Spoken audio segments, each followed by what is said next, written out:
So, hi, Alan. Hello, Hi, thanks for joining me this evening my um, pleasure.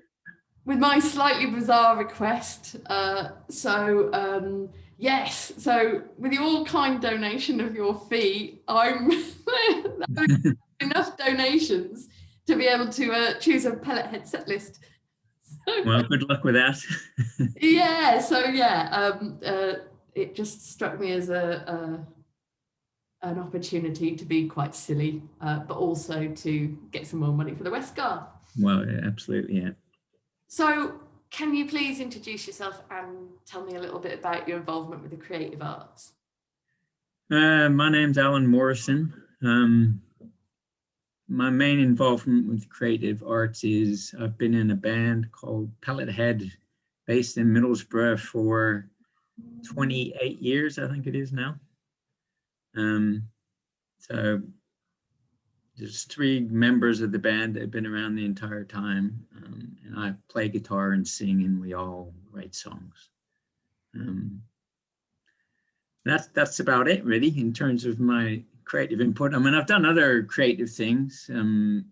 My job, I'm a computer programmer, so I quite enjoy the creativity of that. And before I did music, I was heavily into skateboarding, and I mainly enjoyed the creative aspects of that, going around streets and doing things on obstacles that you're not meant to ride a skateboard on. Great. Yeah, the original parkour.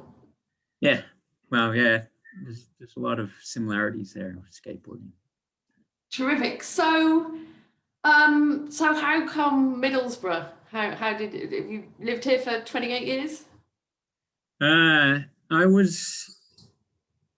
lived all over, as you maybe can tell from my accent, as a kid, and for quite a long time, I lived in Gisborough when I went to school there for a while, and then I went to university, and I came back. And I did, through university, I got sponsored by British Steel on Teesside. And so I came back every holiday to Teesside, worked there. And when I graduated, I started to work for British Steel. And that's why I ended up back here. I've moved around a bit since then. I lived in down south in Swindon for a while. And I also lived in Edinburgh for a while and in Prague for a while. But the whole entire time kept coming back to Middlesbrough to play and practice with the band. Brilliant, brilliant. So, for people who don't know, and I've read some absolutely tremendous descriptions of Pellet Head, places like Louder Than War. But how would you describe Pellet Head?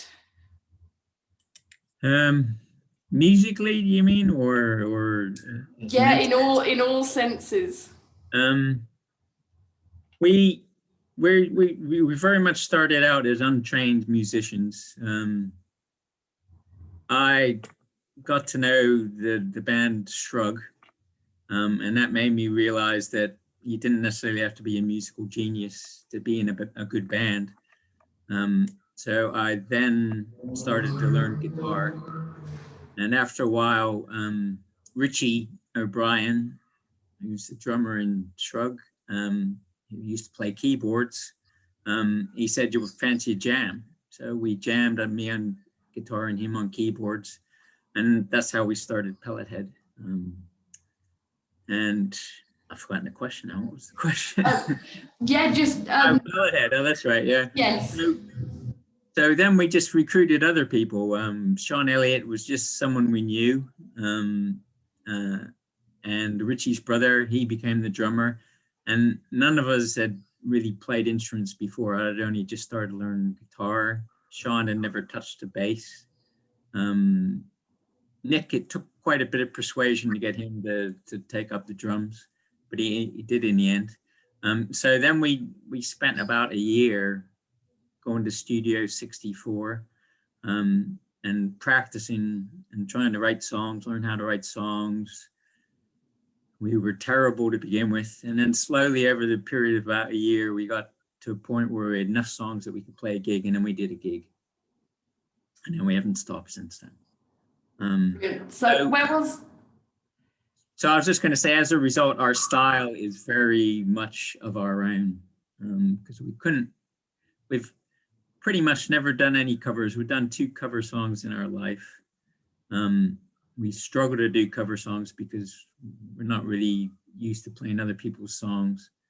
So as a result, we're very much our own thing. And the other rule we have with Pellet Head is we don't dictate what other people play. If someone comes with a new song, we don't dictate what the other people on their instruments, what they play. They just come up with whatever, and we basically have to accept it.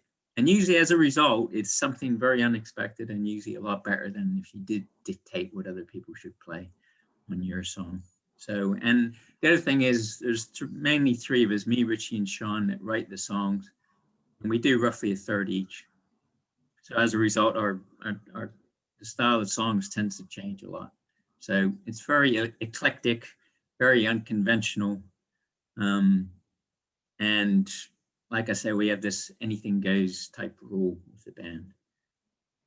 The only thing we can say is if you don't really like a song, then you have the ability to say, I don't think we should play it. And anyone in the band can say that. So that's basically how we operate. And the result is what you see and hear. Brilliant. So very, very unusual setup for a band. Well, it turns out it is quite unusual, but we think it's a good way of doing it because, like I say, you've got, when you write a new song, and people tend to write their own songs and then bring them to band practice. And when you write your own songs in your head, this is how you think it's going to sound in the end. But with Pellet Head, it never sounds anything like that. And sometimes it's a bit grating when someone's playing something, you go, oh, that's not what I want to hear. But if you go with it, then in the end, it's something that you never expected. And I think it's more than the sum of the parts with us. The individual parts are quite lowly with Pellet Head. We're not, massively brilliant musicians, but the end result is better than the sum of the parts, I think. Brilliant. I really, really like that way of working. So you've obviously been sort of involved in the creative arts in one form or another for a long time. Why do you do it? What do you get out of it? And kind of what function do you think that the arts play in society more generally? I always thought because originally I was obsessed with skateboarding, and it used to be my entire thing. The thing I found about skateboarding is when you were doing it, you couldn't think of anything else. It was like a meditation. Takes your mind off all your everyday worries. I mean, in skateboarding, if you do think about something else, you'll fall off and hurt yourself. So it tends to make you not. And then as I sort of moved away from skateboarding, the music took over as that sort of outlet for me. It takes you away from your everyday stresses and strains, and it allows you to be creative. And I think it's an important thing. I mean, some people, I guess, have the real need to be creative, and I'm probably one of those. I'm not sure if everyone's like that. I suspect it would be good for everyone if everyone did do creative things. But so mainly the reason I do it is because it's good for my head, I think. And again, with Pellet Head, the way we treat it's not like a career for us. We're not very good at getting ourselves out there and getting publicity and things like that. We're not very good at that side of things. We just do it because we enjoy it. And as a result, we're stuck together so long, I think, because that's the only reason we're in. So we don't get disappointed if we don't get some massive gig or get played on the radio, because we're not really expecting anything. So I think it's, for all of us, it's very good as well, mentally. So that's the main thing. And like I say, the desire to create. Yeah, it's interesting what you were saying. Reminds me of something Jeanette Winterson said about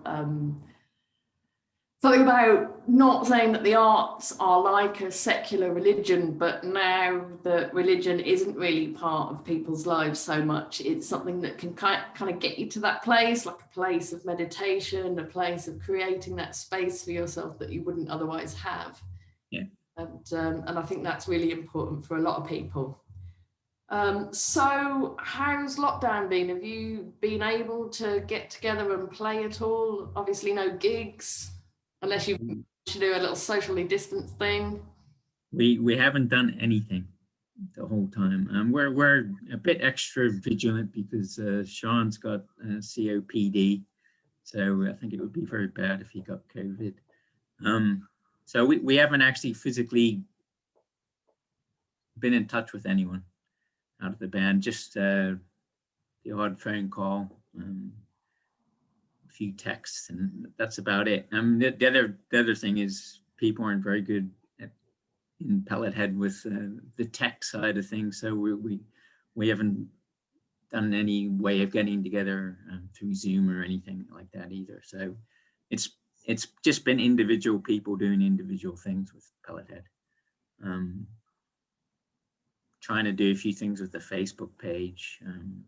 Did a series which will probably continue, where we just went through a list of people that have helped us along the way and have been very important to us, just to say thank you to them, called Pellethead Loves. So that's been going on and will continue, like I say. And then individually, we've been doing some songs, and Sean always does his artwork. So he's been doing that.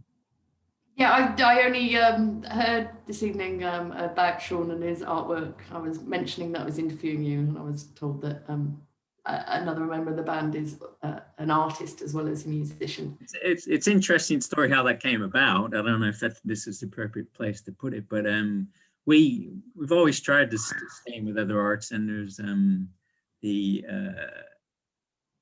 Peg Powler crew launched a fanzine, and they invited us to play at the launch night, and they had a table with pens and paper on it. And Sean had always doodled a bit, and he went and scribbled some stuff on these pieces of paper, and they loved it. And that was basically, they helped him get some exhibitions together, and they really encouraged it, and he's blossomed since then. It's brilliant. Well, it's really good to hear that. I don't know if he'd be up for interviews. I know he's not really tech. Well, we would have to lend him some equipment to be able to do it. Yeah. Well, maybe I'll save that one and interview him at your gig at the West Garth when we come through all of this. That would be lovely to a way to round things off. I don't know when that will be. We would love to do that. This project will probably be over, but we could just be a little add-on at the end, which kind of round the story off, which would be brilliant. It's been lovely talking to you, Alan. Thank you very much for offering it.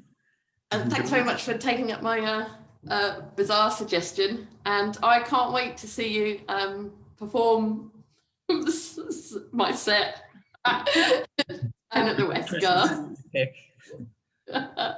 Brilliant. I might let you have some say in it. You probably shouldn't. It would be, because I think it would be quite good for us to learn some songs we haven't done in a while, probably. Brilliant. Well, I shall do my research between now and then and come up with some corkers. Brilliant. Thanks so much, and I look forward to meeting you in person. Okay.